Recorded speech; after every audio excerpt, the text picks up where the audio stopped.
Najud was a 9-year-old girl growing up in a small village in Yemen when she was forced to marry a man who was in his 30s. She was not given a choice, and while her new husband repeatedly beat and raped her, her father was enjoying the large dowry he had received in exchange for his child. I tell Najud's story because it perfectly illustrates the need for feminism in our world today. And by the end of this speech, each of you will want to call yourselves a feminist. Now, when I say the word feminist, lots of things may pop into your mind.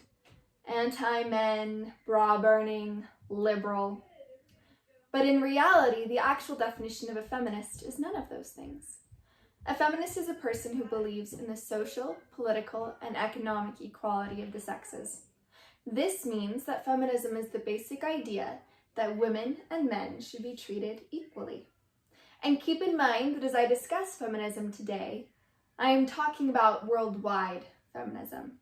I'm not talking about the Me Too movement or the pay gap, problems that are specific to women in America.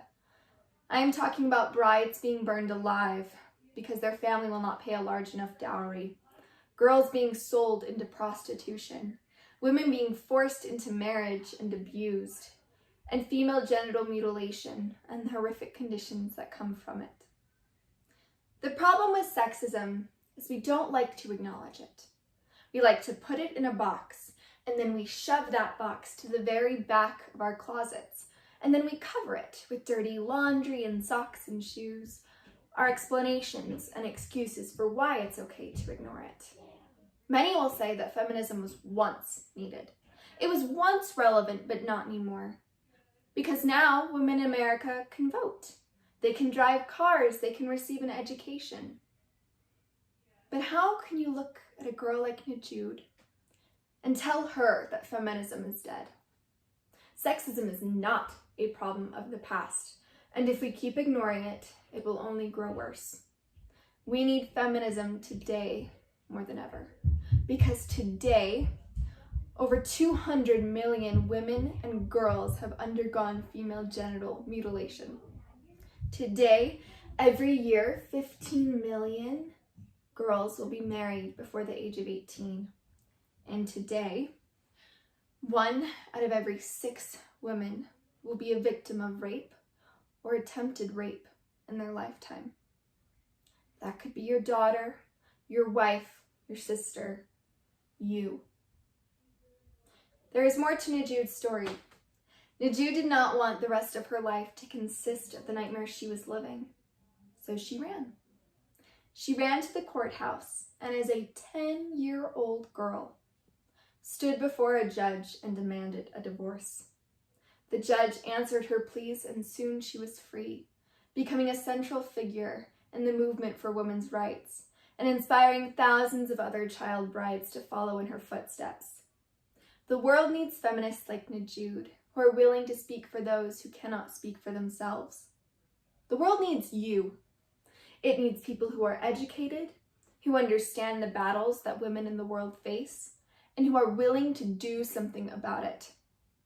It doesn't have to be as big as storming down to the courthouse to demand representation or standing outside the White House for months on end like the suffragettes did to pass the 19th Amendment.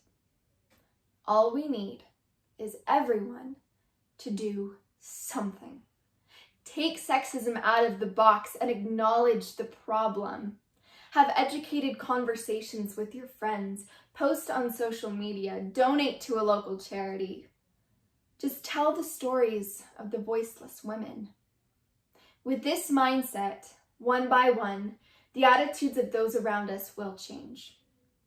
Do not be mistaken, it will take time, but you have a part to play, and it is significant, because all Najud needed was one person to believe her.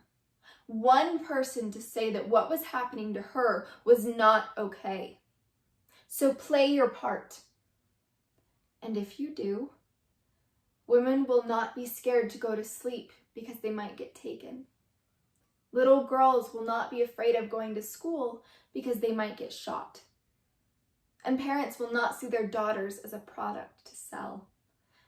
And then sexism will truly be a problem of the past.